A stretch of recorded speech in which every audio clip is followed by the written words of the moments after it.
I'm Cole Stevens. I've been in the wildlife industry for the last 16 years. I grew up and I told my dad when I was 6 years old that I said, Dad, you know, hunting is my life.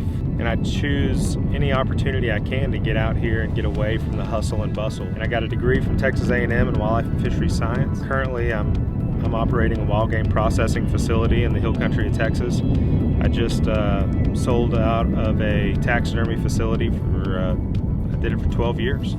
We mounted thousands and thousands of animals. It became very lucrative, and we did well with what we knew how to do, and took care of people the way they wanted to be taken care of. This is our first go at trying to get something on film so that you guys can enjoy what we're doing. To say that this is a passion is an understatement. It is truly my life to be out here to do what we're doing, and we really enjoy it.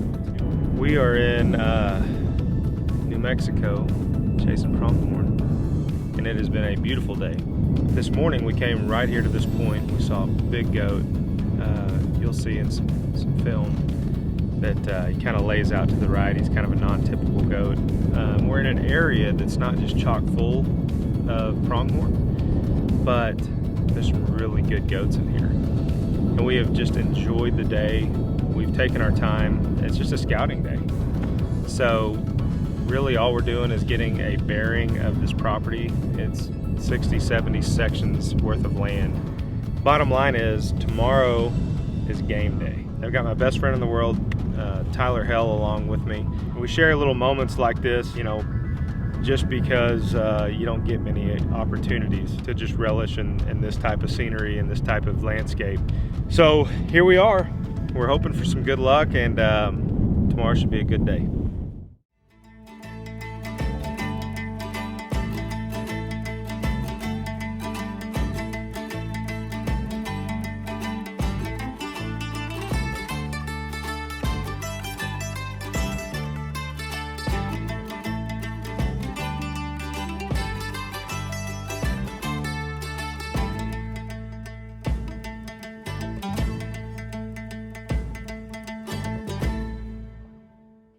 So it's Tuesday. We're ready, we're fired up, we're gassed up. We got bullets and arrows and bows and I mean every piece of technology in the world in this thing. So if we can't find a goat, it's our fault. But Tyler's up to bat, and I can't wait to bring y'all along with me. Let's go.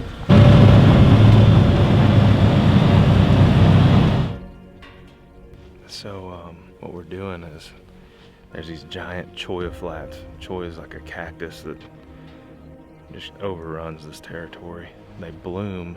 These pronghorn love to eat them. So we're just kind of glassing through these cholla flats, keeping some distance. As that sun comes up, one thing that hurts those pronghorn is they kind of shine. You can see them. First 2 hours of light are crucial to this hunt. The sun hasn't peaked yet. It's coming. It's gonna be pretty. So the great thing about antelope hunting is we just spotted one. I did a little interview for you guys, told you that they like cholla flats. And lo and behold, Christian, our fearless leader, he goes, well, here's one right here in a cholla flat behind us. So we're gonna pull out the old big red moo and just see if I can't walk up to him real quick, get some better footage. Gotta read the instructions first.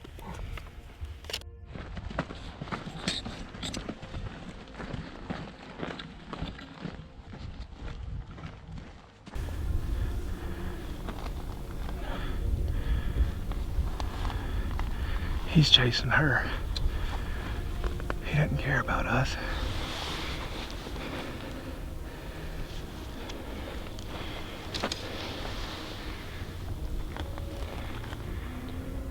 So we found those antelope in that cholla flat. What we didn't know was in that valley, it was actually holding more goats than we thought, like 400 yards from them. It's a little different type of hunting. They kind of keep their distance. They see you, they know you're there, they see you every day, you know what I mean? People driving up and down these roads, but there's something about it. When that day rings and that school bell rings, they know it's hunting season. All right, ladies and gentlemen, we just got a call from our buddies. We got the boomerang buck just sitting right over here, over this hill, about 1,000 yards out. Got a group behind them, so we're gonna take a shot here. We just came over this hill. We got the good sun to our back. Beautiful country out here. good weather. And we got this boomerang buck sitting all by himself. Take him out on a rifle on this one, but this is gonna be a good little section, so stay tuned. So what we wanna do is just side hill this little knob and then peek, just peek around. See him before he sees us, because he's walking at a good clip our direction, luckily. We're trying to intercept him. All right, so we just thought he was coming to us. We didn't close much distance there. We're still 800 from him. He came around, but we thought he was gonna be like right in this bottom with us and have a shot, but he stayed up there. He stayed in that little band he's feeding, but at least we didn't lose him. He went over the hill towards that headless windmill. Yeah, see that big tall tower? Yeah. That's a bird. All right, we gotta go then. You'd come down this draw and across on that side.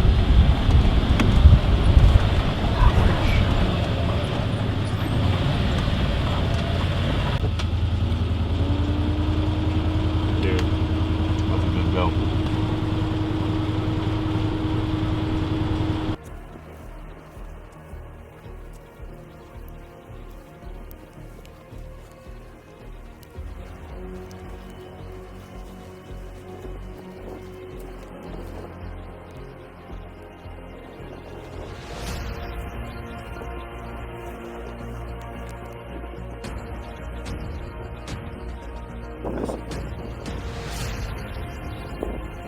Alright, we gotta go then.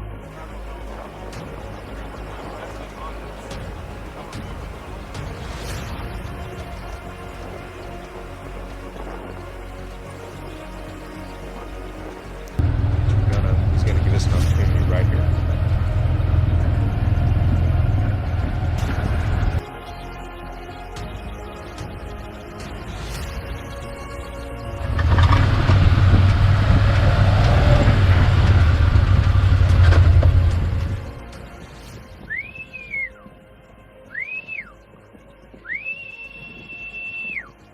Are you comfortable at all?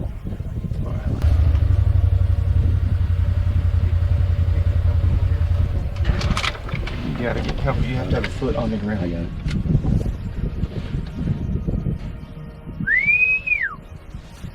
250.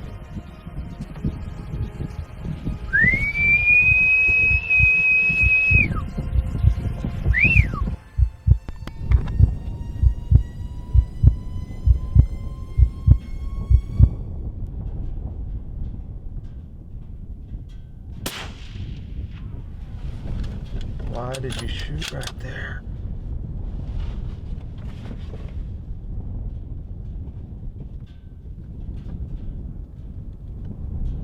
You shot in front of him, I think.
Let's get back to the Can-Am. We gotta cut him off.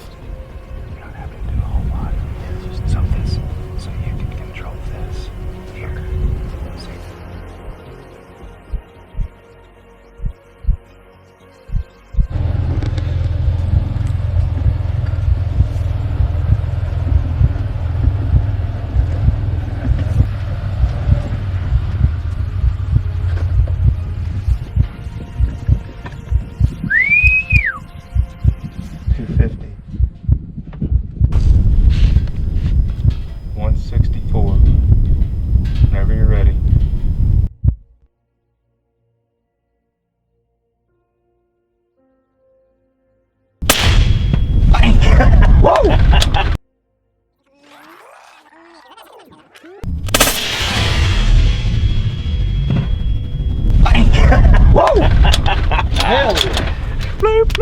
Hell yeah. Good shooting, Oh brother. my God, dude. Yeah.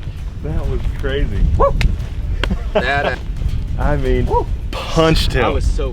What an incredible goat, man. Wow. What a great hunt. What an incredible goat, dude. That I've was never sweet. seen a goat like that, for real.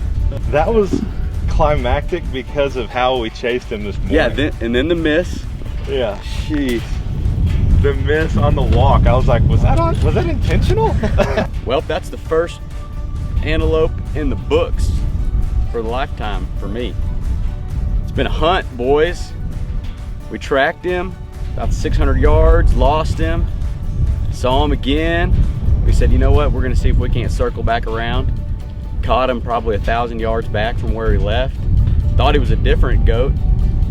Came up, stopped, had him at about 250 yards, took a bad shot, but the good Lord blessed us and gave us an easy one. And we're about to go pick him up. So let's go check and see what we got. I don't think we're gonna have much of a blood trail, buddy. Oh man. Look at that. Look at that drop on the back. Look at how long that is.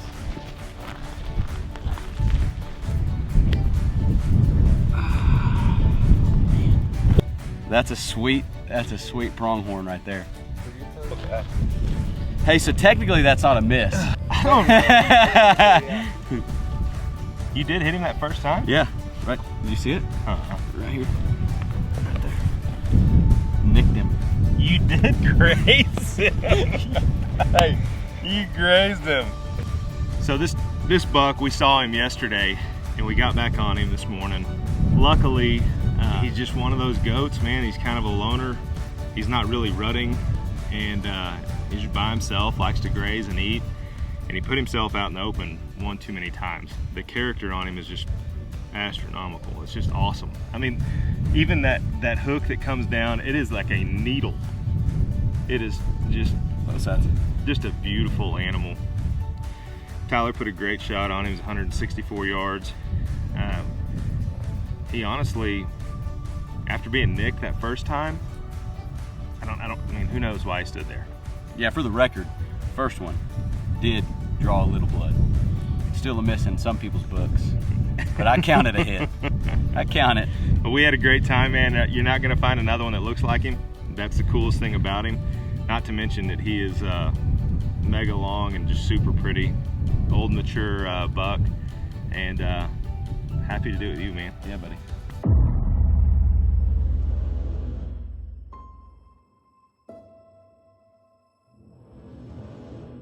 So this little ranch road that we're on is a perfect environment for these little prairie rattlers to get out in the sun in the morning. And we're just trying to cover some ground this morning, moving from one place to the next and trying to get some eyes on some country. And this is just really neat. These little rattlesnakes are smaller than like our western diamondback, but they are a lot more pissed off. This one has a full belly. He just ate something big last night and he's cold, so he's sunning. And I can feel the sun starting to intensify a little bit. And he's struck at us a couple times, but man, just what a neat creature, really. I mean, I've never really seen them. I haven't spent just a ton of time out here, you know. But it's one of those animals that's hard to take your eye off of because you don't want to make a mistake around. We're not going to kill him. It's going to be his lucky day.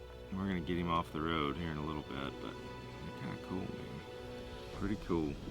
I think the ones in the road are a whole lot easier to deal with than the ones you can't see when you're walking through this shit. Cole, you see that? Can you see that house all the way out there? Well, I didn't know if it was a house. Or I don't know. Christian, you know what that is? That old It's rock like house? 1, 2, 3, 4 building. Oh my God, man, that thing is awesome. It's like the one on the right is separated from it, and the one on the left is like, maybe it was like for horses or whatever. That's got to be what, 1800s, 1700s, like settlers' homes? No mortar, just laying rocks, hoping it withstands the test of time. Good old-fashioned dry stack right there. There's a bunch of these flat bottoms like this. There's a bunch of different homesteaded houses like that. How many do you think would be in this little valley? Like, would you think they'd be neighbors like we have neighbors today? I think so. I think they homesteaded all this country around here. So you know that they're just carving out a living, and that it looks like this basin just runs right up to it. So you know that there probably has to be some live water close. Yeah. and then they're catching some shelter from these little cap rocks from the wind. Yeah, but you know the weird thing about that is probably 4 or 5 people probably lived in that house. Yeah. And you know, that's a very, I mean, from here, it doesn't look very big, but it's all they needed. What's funny is there's a difference between like a trapper's cabin and then that's right. built to be there. I mean, somebody put... That was supporting a family. Yeah, that's years of work into stacking those rocks. It's not just something that you throw up to get a little bit of shelter and get out of the rain. I mean, some bitch is there for life. They're obviously subsistence living. We don't have to worry about that anymore. You know what I mean? Those guys right there pioneered and paved the way for us to go to H-E-B or Kroger. Yeah, we complain about working sometimes. Imagine being one of them. Yeah. We took a nap in the truck yesterday, and I set 65 degrees. I set it on inside the 65, and I got a little spoiled, so I put my massager on in my seat. There you go. And I took a nap. I got pissed when the truck turned off and it got to 80 degrees, and look, they didn't have any AC. Golly, we complain about a bunch of stuff these days, don't we?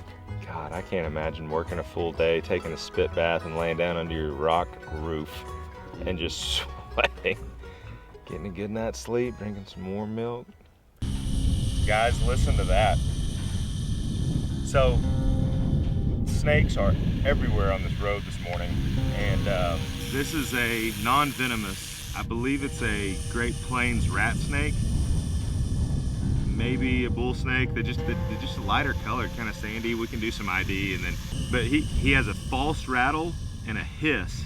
He's probably 3 times the size of those little rattlesnakes we were messing with earlier. He's plenty perturbed, and we're gonna let him go too. But the variety of wildlife is just absolutely unbelievable. It's fascinating to get out of where you live, go to a different place, and then get to see stuff like this. Man, it's really neat. You can hear that false rattle. He's got a real pretty banded tail, and he acts just like that prairie rattler. I mean, he's bending and bowing. I mean, he wants to be a prairie rattler.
We've got a buck over here. We can't really get a good judge on him, but we're gonna put a little stalk. We're gonna see if we can't get closer, just get some sort of better vantage point. Hopefully he's good, but we'll see. We gotta go though, because he's moving away from us.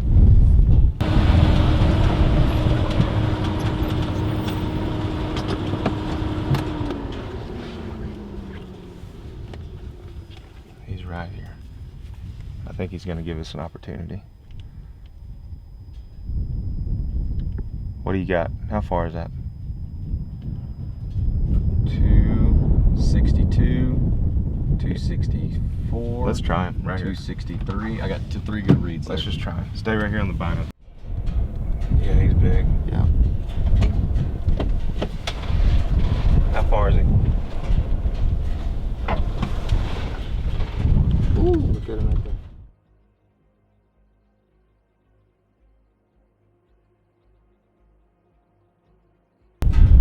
How far? Try to get a read on him. 250. You on him, Chase? Yeah. 240.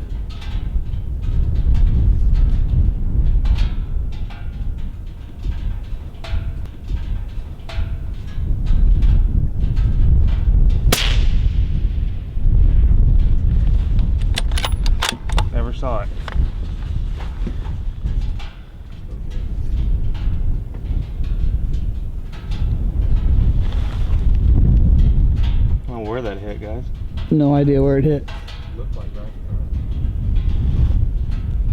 front. Coming back around.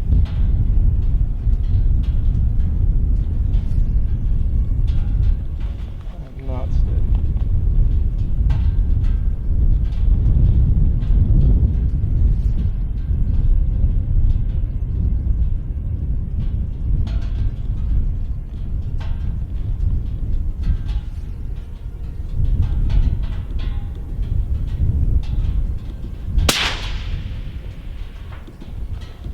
Am I hitting under him? Right under him, man. How far is he?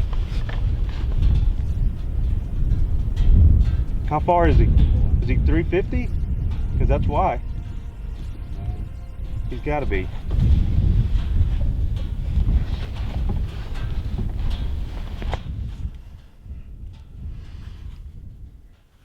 Well, we just, I don't know. Got a bad read, I guess. Freaking feels sick to my stomach right now. He's supposed to be 260 yards and he's 420, and then he's 360, and I'm shooting under him, and I don't know. We'll get on him again, I guess. People miss, man. You just miss, you know. If it hadn't happened to you yet, it will. If you live long enough, it will happen, and it never feels good. What sucks is that I was steady, and I guess we hit a choya or something with that laser in front of him. I don't know. But what we're gonna do, he pie-awed north towards the neighbor. All we know to do at this point is maybe get around him, see if he holds up over here. I mean, they didn't look like they were just hauling butt, did they? I mean, they're not, I mean, it's not like they were just flat out getting it when they, you know what I mean? So maybe they came over here a few hundred yards and stopped, who knows? But we can't see them right now, so just a booner. Oh, let's go around here and see if we can't pick him up again. He's got these does right here. He's trying to cut them off in front. We can swing down here and cut him. We might be able to stop him from catching over this fence. He's gonna make that fence. He is right there, isn't he? Yeah. I cannot believe that. No, he's cutting. He's stopping. He's trying to get that front lead doe to stop. You might have a chance here. Let me look at him right here. Ease it up. Ease it up. I don't want to push him across that No, fence. just stop past that big choy up there on the right. You see the 1, If 2, I- 3? Well, yeah, I see him there, but if I mean, you put any more pressure on him, he goes across the fence, it's game over. I mean, one good thing is he's not freaking wounded, you know? It was a clean miss. God, stuck between a rock and a hard place right now. What we're about to do is a little bit risky because you could blow this goat out of the pasture. This is the neighbor's fence line right here. The does have settled down and he's literally just picking one and circling her, picking another one, circling. So he doesn't care at all. He has got his mind on other things. The does are what hurt you because when they get alerted, they get spooked, they're gone. So they're about 600 yards. We're gonna just ease up. Hopefully it pans out, but we're gonna ease up this fence line. And if we can get a little bit of luck, they're gonna give us an opportunity again. Maybe we can get our rangefinder on him a little bit better this time. It's literally a roll of the dice, but I think it's worth it at this point. We've already boogered him. May as well try it.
far.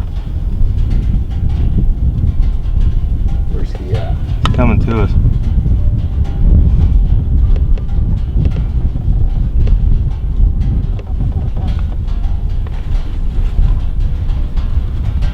Let's double check. Alright, don't move. If he stops, I'm killing him.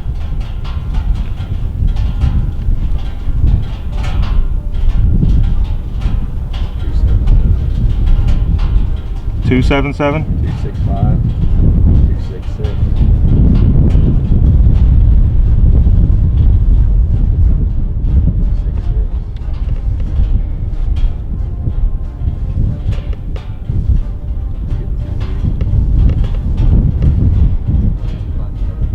Behind the cholla.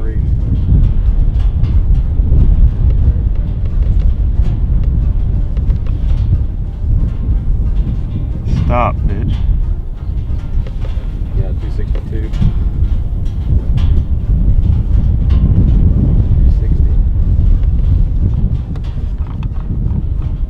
60.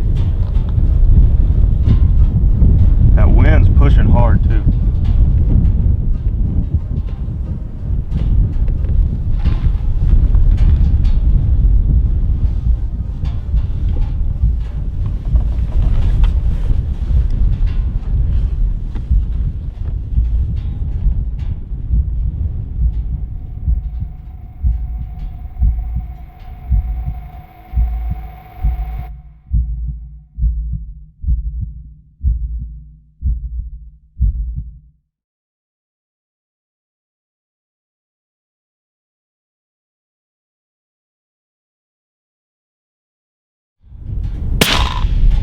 Yeah. Yeah, baby! Oh, yes.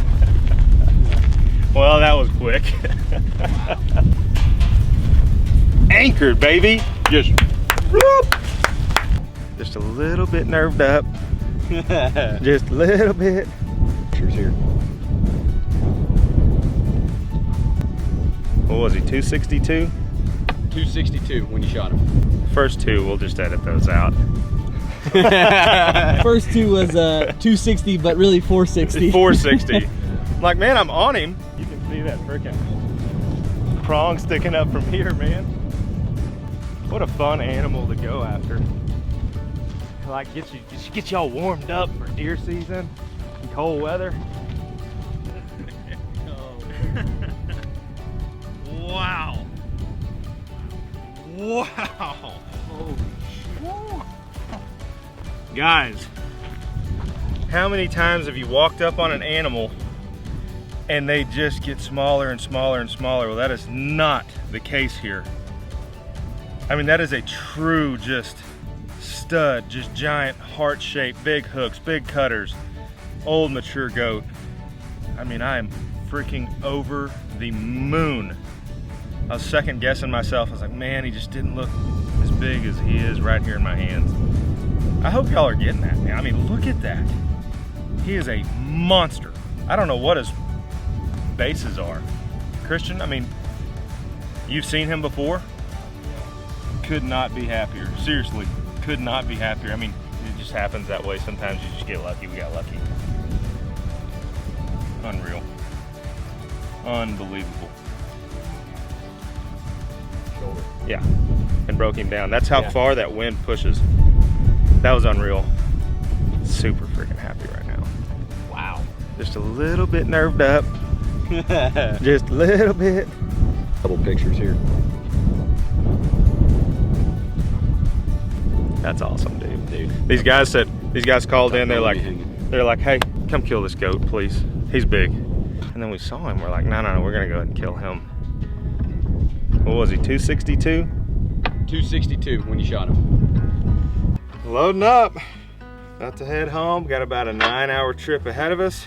So it looks like we're gonna have potential record book goat, Tyler's goat. You just don't find them like that every day. That have it laid out and hooked back, and the other one's just up and perfect.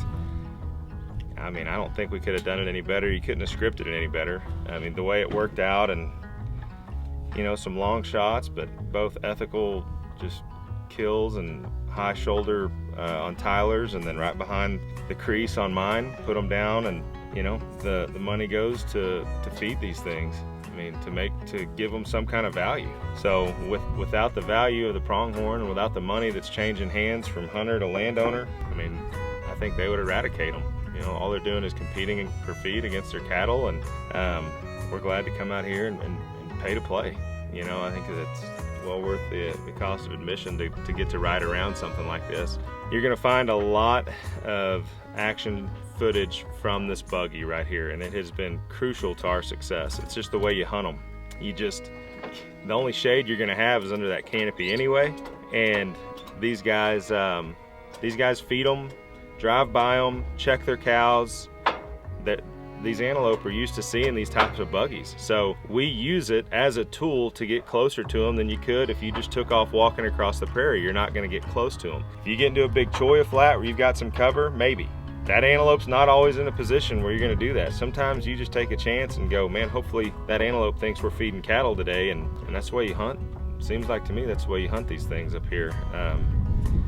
But we did have fun. We got out a little bit, got to stalk around, and anyway, we had a great time.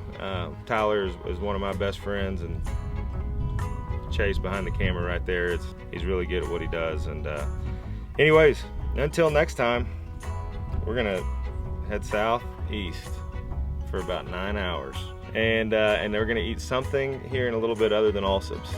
So we're ready to rock and roll.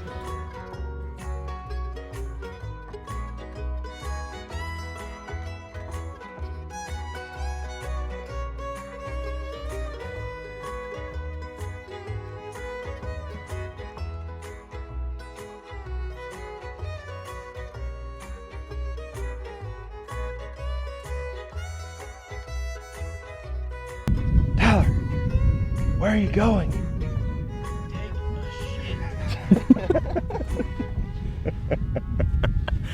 Poor bastard's been turtle heading all morning. I mean, just shaking.